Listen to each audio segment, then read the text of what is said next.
উদ্যোগ আসলে দেখেন, অতীতে কোনো সময় কৃষকের জন্য এই উদ্যোগগুলো নেওয়া হয়নি।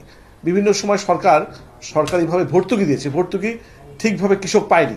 এখন কৃষক কার্ডের মধ্য দিয়ে আমরা আশা করছি 2500-30,000 টাকা তাদেরকে দেওয়া হবে মাসিকভাবে।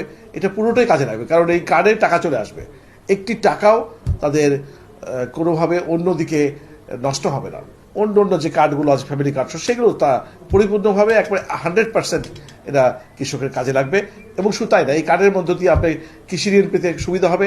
এই কার্ডের মধ্য দিয়ে একটা কৃষকের কী পরিমাণ জমি আছে, সেই জমিতে কী পরিমাণ কী ফসল চাষাবাদ করে, তার কি কি সাপোর্ট দরকার, কী ধরনের বীজ দরকার, কী ধরনের সার দরকার, কী ধরনের কীটনাশক দরকার, সব বিষয়গুলো সরকারের পরিষ্কার থাকবে।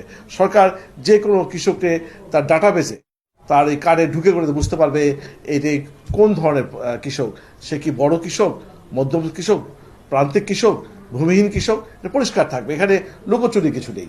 সুতরাং আমি মনে করি যে এই সবগুলো বিষয়, বিশেষ করে কৃষক কার্ড তো কৃষিতে আমার মনে একটা বিপ্লব নিয়ে আসবে ইনশাল্লাহ, এটা বাস্তবায়ন করতে পারলে। কৃষি খাতে দীর্ঘদিনের কাঠামোগত সমস্যা দূর করে প্রান্তিক কৃষকদের সরাসরি সহায়তা নিশ্চিত করতে নির্বাচনী অঙ্গীকার বাস্তবায়নের ধারাবাহিকতায় কৃষক কার্ড চালুর মাধ্যমে কৃষিকে একটি আধুনিক, তথ্যভিত্তিক ও স্বচ্ছ ব্যবস্থায় নিয়ে যাওয়ার উদ্যোগ নেওয়া হয়েছে।